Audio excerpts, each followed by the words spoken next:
Dulu, di sebuah desa yang terletak di kaki Gunung Merapi, terdapat sebuah desa kecil yang tidak dikenal banyak orang.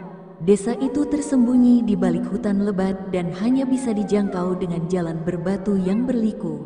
Desa ini dikenal sebagai tempat yang penuh dengan cerita-cerita misteri dan kejadian-kejadian aneh yang jarang dibicarakan oleh penduduk kota. Sarpani, seorang pemuda tampan berusia 26 tahun, tinggal di desa itu. Ia adalah seorang dukun muda yang baru saja mewarisi ilmu-ilmu dari ayahnya yang juga seorang dukun. Namun, Sarpani bukanlah dukun biasa. Ia lebih dikenal sebagai orang yang memiliki ilmu yang mengarah ke dunia hitam. Walaupun ia bisa menyembuhkan berbagai penyakit, membuat ramuan untuk mempercepat pertumbuhan tanaman, atau memprediksi cuaca, namun ada satu hal yang membuat namanya lebih dikenal di kalangan orang-orang desa, yaitu keahliannya dalam ilmu pelet tali pocong. Cerita mengenai ilmu ini sudah menjadi legenda di desa itu. Banyak orang yang berbicara tentangnya dengan nada khawatir dan penuh rasa takut. Konon, ilmu ini dapat membuat seseorang jatuh cinta pada orang yang diinginkannya hanya dengan menggunakan tali pocong yang diambil dari mayat yang baru dikuburkan.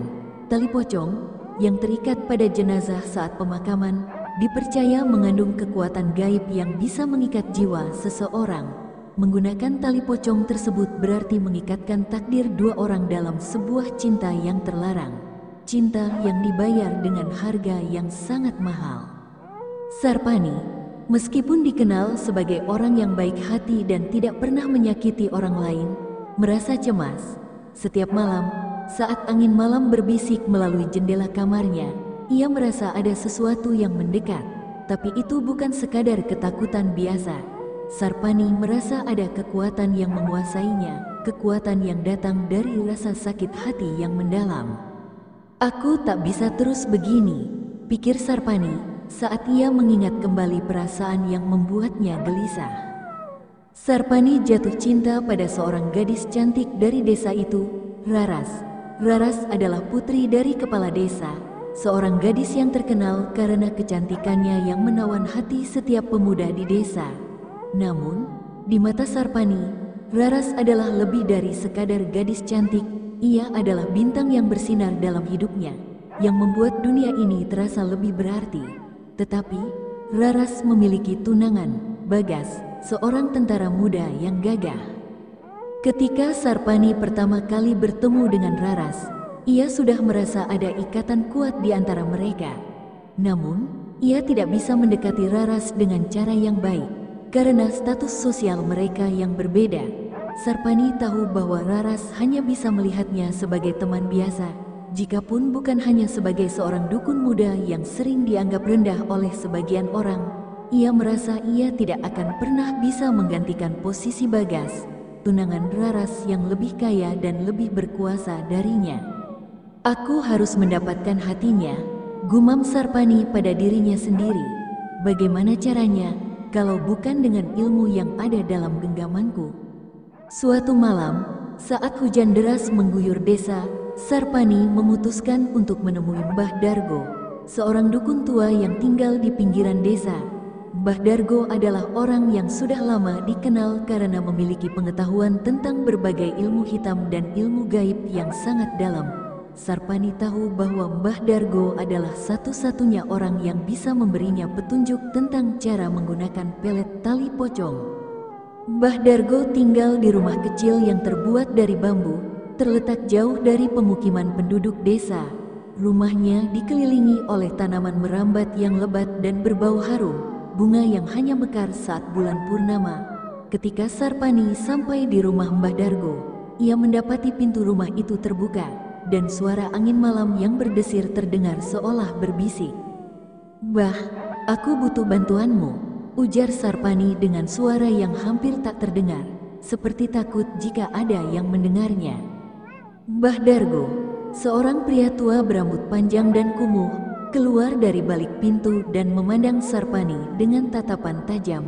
"Apa yang kau inginkan, anak muda?" tanya Mbah Dargo. Suaranya serak dan berat. Aku ingin membuat Raras jatuh cinta padaku. jawab Sarpani, suara penuh harapan yang terselip rasa ketakutan. Mbah Dargo terdiam sejenak. Wajahnya yang keriput itu tiba-tiba berubah menjadi lebih serius, seperti menimbang-nimbang apa yang harus dia katakan. "Kau tahu apa yang kau minta?" tanya Mbah Dargo dengan suara berat. "Aku tahu, Mbah, aku siap untuk melakukan apapun," jawab Sarpani dengan keyakinan, meski dalam hatinya ada keraguan yang mendalam. "Jika kau ingin ilmu ini, kau harus siap menanggung akibatnya," Mbah Dargo memperingatkan. "Tali pocong bukanlah benda biasa. Menggunakannya berarti kau mengikatkan takdirmu dengan jiwa orang yang sudah mati, dan tak ada yang tahu seberapa besar harga yang harus dibayar." Sarpani tak peduli dengan peringatan itu. Perasaan cintanya pada Raras sudah terlalu kuat untuk diabaikan. "Aku tak peduli, Mbah. Apapun harga yang harus dibayar, aku siap," jawabnya dengan tegas. Mbah Dargo kemudian memberikan petunjuk. Ia memberitahu Sarpani bahwa untuk mendapatkan tali pocong yang bisa digunakan, ia harus pergi ke kuburan yang baru saja dikuburkan pada malam Jumat Kliwon. Itu adalah malam di mana arwah orang yang baru mati belum sepenuhnya tenang. Tali pocong yang digunakan harus diambil sebelum tubuh dikuburkan lebih dari 3 hari. Karena setelah itu, kekuatan magisnya akan lemah dan tak efektif. "Dan ingat," kata Mbah Dargo sambil memandang Sarpani dengan serius, "jika kau berhasil, kau akan mendapatkan cinta yang kau inginkan. Tapi itu hanya awalnya. Tali pocong akan membawa konsekuensinya. Jangan pernah lupakan itu." Dengan petunjuk itu, Sarpani meninggalkan rumah Mbah Dargo.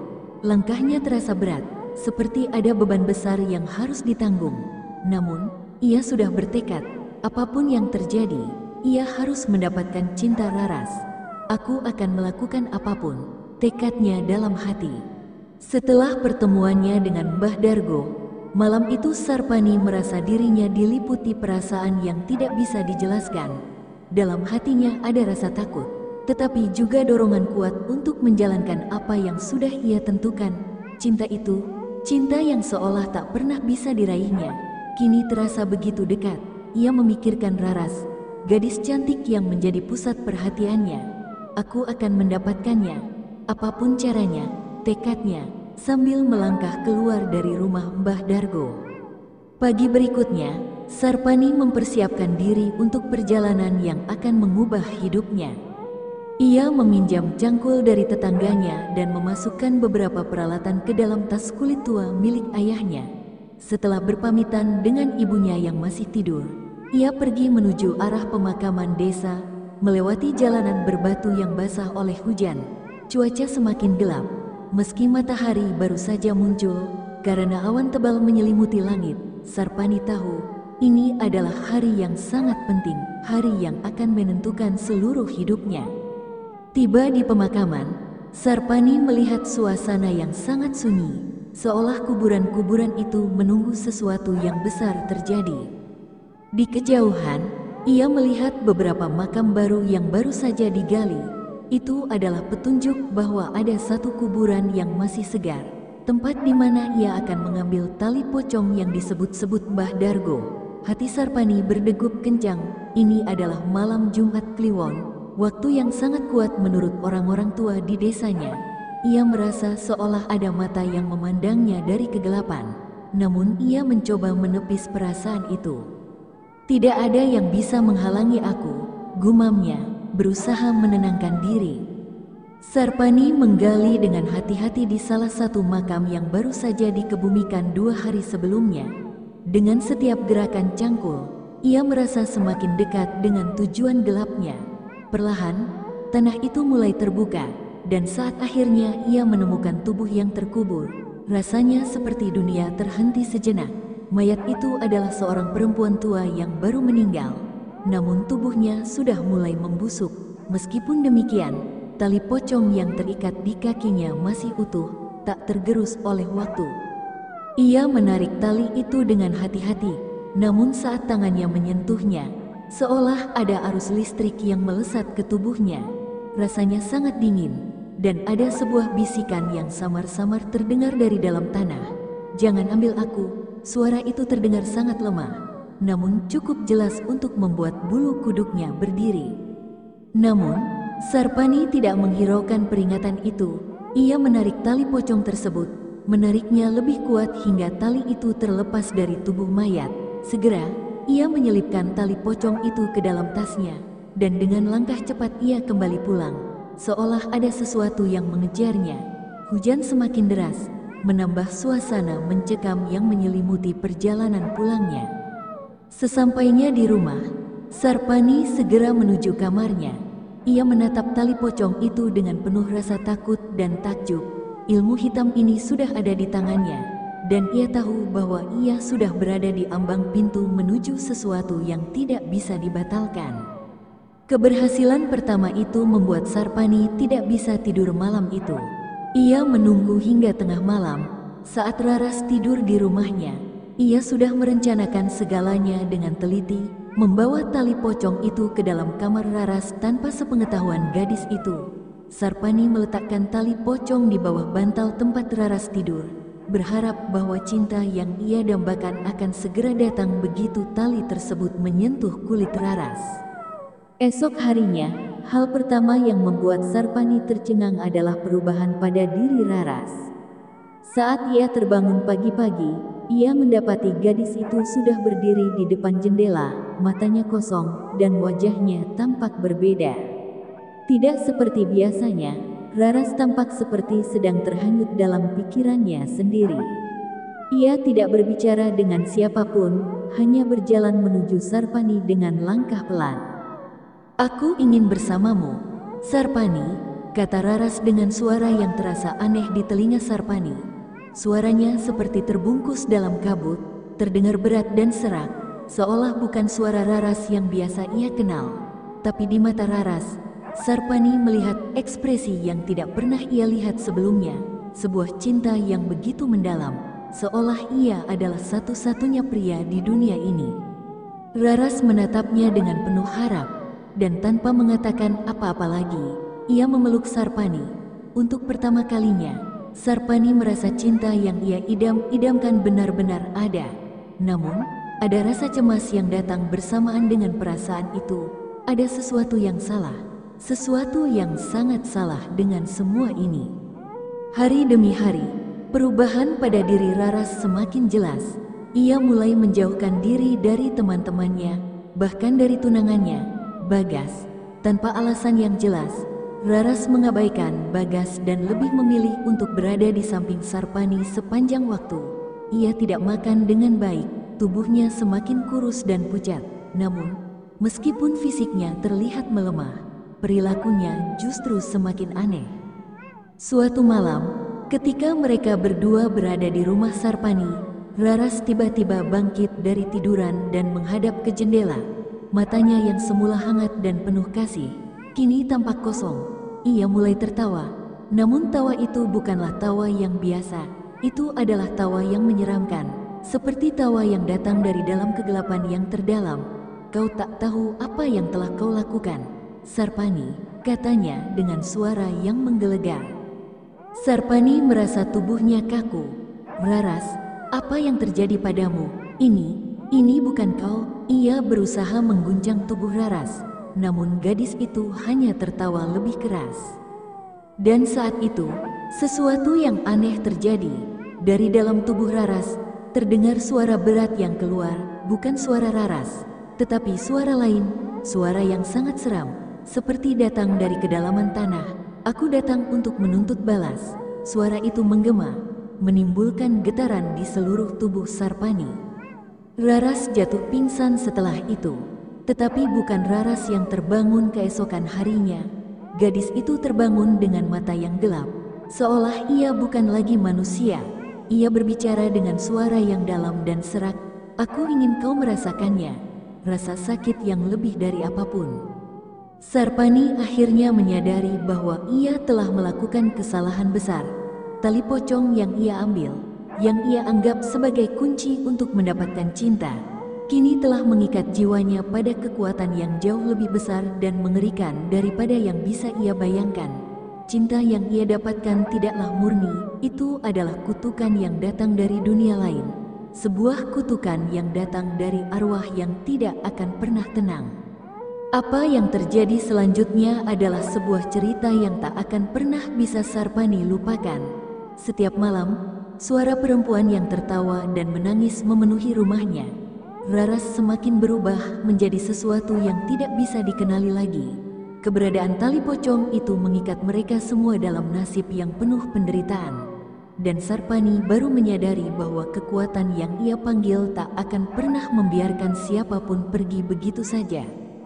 Tali pocong itu, seperti yang dikatakan Mbah Dargo, bukan hanya mengikat tubuh, tetapi juga mengikat takdir. Pada malam hari setelah kejadian aneh itu, Sarpani merasa seperti terperangkap dalam sebuah mimpi buruk yang tidak bisa ia bangunkan. Segalanya tampak berbalik melawan dirinya, sesuatu yang lebih besar, lebih kuat, dan lebih gelap dari yang bisa ia bayangkan kini menguasai hidupnya. Tali pocong yang telah ia ambil dari kuburan itu seolah telah memanggil sesuatu yang jauh lebih mengerikan daripada sekadar cinta. Ia telah membangkitkan sesuatu yang tidak bisa dikendalikan. Setiap malam, arwah itu datang, arwah perempuan tua yang jasadnya kini tak lagi ada. Raras, yang telah dipengaruhi oleh tali pocong itu, terus berubah. Tubuhnya semakin lemah, wajahnya semakin pucat, namun matanya yang kosong itu, menunjukkan bahwa yang menguasainya bukan lagi manusia biasa. Namun, yang paling menakutkan adalah suara-suara yang mulai terdengar setiap malam. Suara tawa yang menggema, suara ratapan yang berasal dari kegelapan yang tak terlihat. Raras tak lagi berbicara dengan suara lembut yang dulu ia kenal. Suaranya kini terdengar seperti bisikan yang dalam, penuh kebencian dan keluhan. Itu adalah suara arwah yang marah, yang merasa telah dikorbankan. Pagi-pagi sekali, Sarpani menemukan dirinya terbangun dari mimpi buruk yang tak berujung. Ia terjaga dengan keringat dingin di dahi, tubuhnya terasa kaku. Di sampingnya, Raras duduk diam, matanya kosong, memandang keluar jendela. Angin pagi yang dingin berhembus masuk ke dalam kamar, namun seolah tak mampu mengusir hawa panas yang menyelimuti ruang itu. "Raras, apakah kau baik-baik saja?" Sarpani bertanya. Meski suaranya penuh dengan rasa khawatir, ia merasakan perubahan yang sangat mencolok pada gadis itu, tapi ia tak tahu harus berbuat apa. Raras tidak menjawab, ia hanya duduk di sana, menatap keluar jendela dengan tatapan kosong. Namun, tiba-tiba, ia menggerakkan kepalanya sedikit, menatap Sarpani dengan ekspresi yang begitu dingin dan penuh kemarahan. "Kenapa kau membangkitkannya?" Raras berkata dengan suara yang keras dan penuh amarah. Suaranya serak, seperti suara dari dalam kubur. Sarpani terkejut, merasa ada sesuatu yang sangat salah. "Apa yang kau maksud?" "Aku hanya ingin kau mencintaiku," jawab Sarpani dengan suara penuh kebingungannya. "Cinta?" Raras tertawa dingin, dan tawa itu semakin menyeramkan. "Kau pikir ini tentang cinta?" "Tidak, Sarpani. Kau tidak tahu apa yang telah kau lakukan. Kau telah memanggilnya, dan dia tidak akan pergi begitu saja." Mata Raras berubah menjadi gelap, lebih gelap dari malam yang pekat. "Dia akan datang untuk mengambilmu," katanya dengan suara yang menggema, suara yang bukan milik Raras yang dulu. Suaranya kini penuh dengan kebencian yang murni. Sarpani merasa tubuhnya kaku. "Siapa yang akan datang untuk mengambilku?" tanyanya, tapi ia sudah bisa menebak jawabannya. Namun, Raras hanya menatapnya dengan tatapan kosong. "Kau sudah menandatangani kontrak, Sarpani, dan sekarang kau akan menanggung akibatnya." Sarpani mundur perlahan, mencoba menjauh dari Raras yang kini tampak begitu asing. "Aku tidak mengerti. Ini bukan yang kuinginkan, Raras." Tetapi Raras sudah tidak bisa mendengarkan lagi. Ia hanya duduk diam, tubuhnya semakin rapuh, matanya semakin dalam, dan suara tawa itu semakin sering terdengar di malam hari. Seiring berjalannya waktu, keadaan semakin memburuk. Setiap malam, suara-suara itu datang lebih sering, semakin keras, dan semakin menakutkan.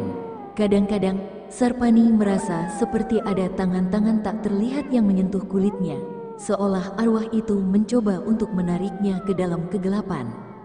Tapi yang lebih mengerikan adalah ketika ia mulai merasakan bahwa arwah itu bukan hanya berusaha menguasai Raras, tetapi juga mencoba mengikat dirinya dalam takdir yang tak bisa ditolak. Di tengah-tengah malam yang gelap, Sarpani merasa jantungnya berdegup lebih cepat. Suara tawa yang menggema di rumahnya semakin kuat. Ia bangkit dari tempat tidurnya dan berjalan menuju ruang tamu dengan hati yang berdebar. Apa yang akan terjadi? Pikirnya. Tiba-tiba, lampu di rumah itu padam. Suasana menjadi sangat gelap. Hanya suara tawa yang terdengar semakin jelas, semakin menakutkan. Suara itu datang dari belakang, dan ketika Sarpani menoleh, ia melihat sesuatu yang tidak bisa ia jelaskan. Dari bayangan yang gelap, muncul sesosok wanita tua dengan wajah pucat dan mata hitam yang menembus kegelapan. Itu adalah arwah yang telah dibangkitkan oleh tali pocong, arwah yang sudah lama meninggal, dan kini datang untuk menuntut balas. Sarpani mencoba mundur, tetapi tubuhnya terasa kaku, seolah ada kekuatan yang mengikatnya. Kau datang untuk menagih balasanku, bisik arwah itu dengan suara serak, yang membuat Sarpani merasa seolah jiwanya mulai terkikis. Kau telah mencuri tali pocongku, dan sekarang kau akan membayar harga yang sangat mahal, kata arwah itu dengan suara yang lebih keras, yang membuat lantai di bawah kaki Sarpani bergetar. Saat itu, Sarpani merasa dunia di sekelilingnya seperti runtuh. Aku tidak tahu bahwa itu akan berakhir seperti ini, teriaknya, tubuhnya gemetar ketakutan. Namun, arwah itu hanya tersenyum. Sebuah senyum yang sangat menakutkan. Kau sudah memilih jalanmu, Sarpani, dan jalan itu takkan berakhir sampai kau merasakan penderitaan yang sama seperti yang aku alami. Suaranya menggaung, dan seketika Sarpani merasa tubuhnya seolah tertarik oleh kekuatan yang tak terlihat. Tidak, Sarpani berteriak, namun ia tidak bisa melawan. Arwah itu mulai meraih Sarpani, dan saat tangannya menyentuhnya, Sarpani merasakan seolah-olah seluruh kekuatan hidupnya mengalir keluar. Tubuhnya terasa kaku, nafasnya sesak, dan ia merasakan sesuatu yang lebih mengerikan dari kematian itu sendiri. Tiba-tiba, ia mendengar suara Raras dari belakang. Jangan lakukan itu, jangan pergi bersamanya, teriak Raras, namun suaranya juga dipenuhi dengan kesedihan yang mendalam. Namun, sudah terlambat. Arwah itu, yang sudah terbebani dengan rasa sakit dan kemarahan, menarik Sarpani ke dalam kegelapan. Tali pocong itu tidak hanya mengikat takdirnya dengan Raras, tetapi juga dengan arwah yang telah lama mendiami tubuh itu.